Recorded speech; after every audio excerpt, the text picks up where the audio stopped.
So Warren, I would like to have a toast to you for serving our country, and I want to thank you for that. Thank you. You know who told me the same thing? Who did? Bill Clinton. Did he? Literally in person.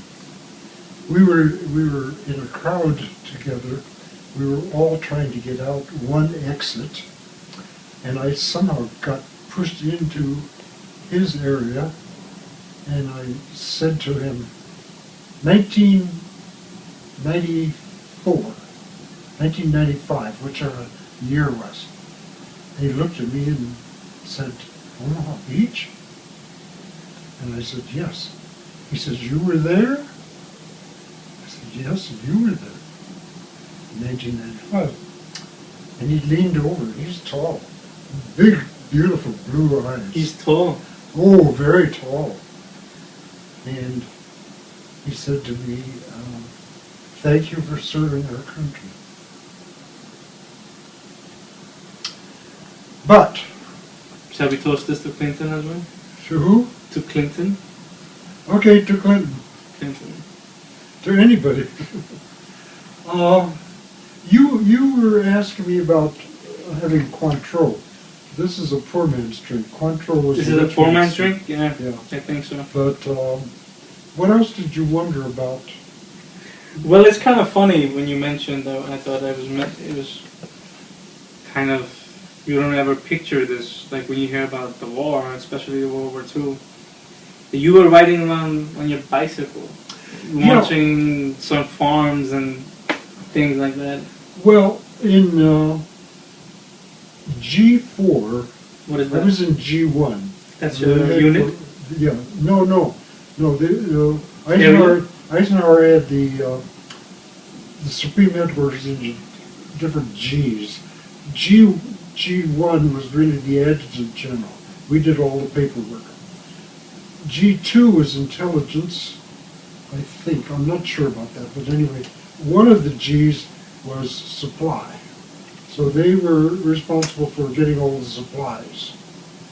All supply. All supplies for this army depot. Well, in that was G4. Okay, one of their corporals or sergeants was Joseph Sczesny, and it looks easy to hear pronounced, but it's spelled S-C-Z-E-S-N-Z-Y, Sczesny. So I call him Szesnoskopop. And he liked that, because we were buddies, And we used to ride bicycles together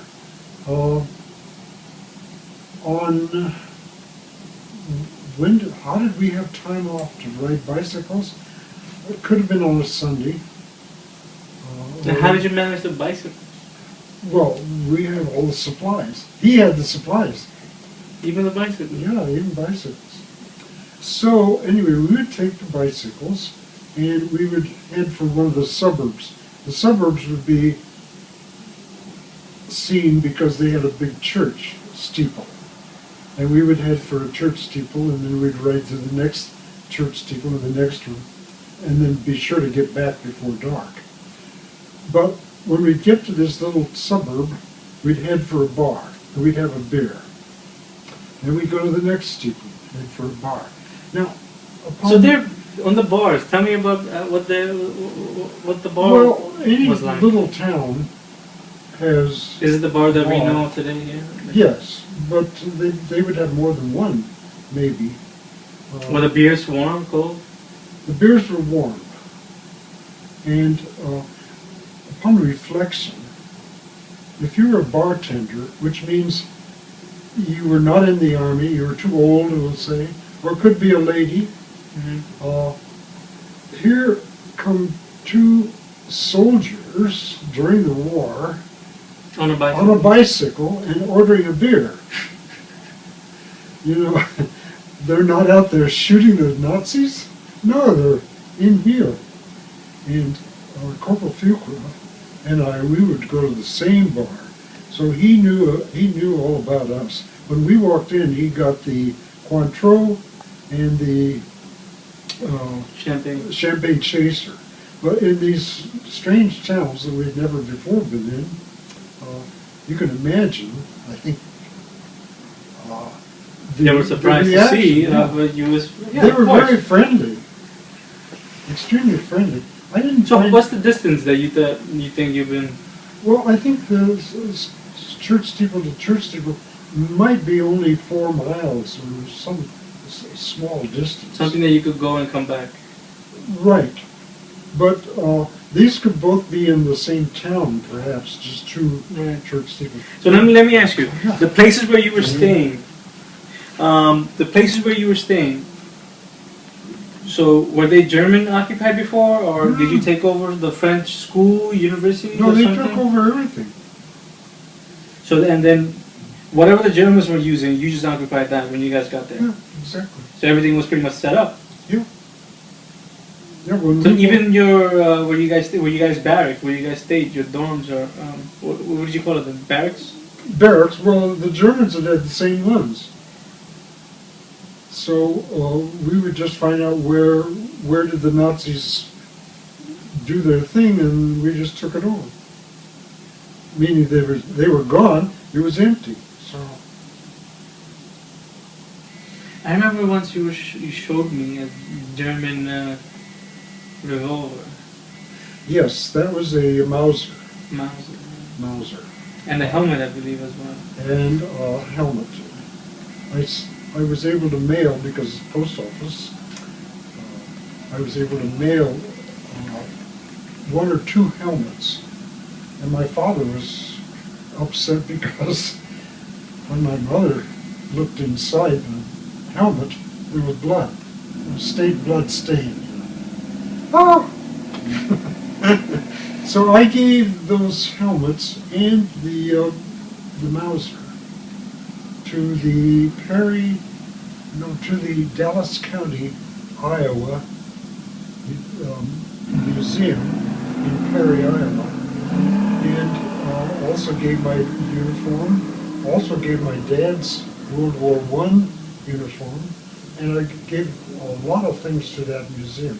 Just recently, the GI uniform that I had is being displayed this month at Camp Dodge in Iowa. They asked...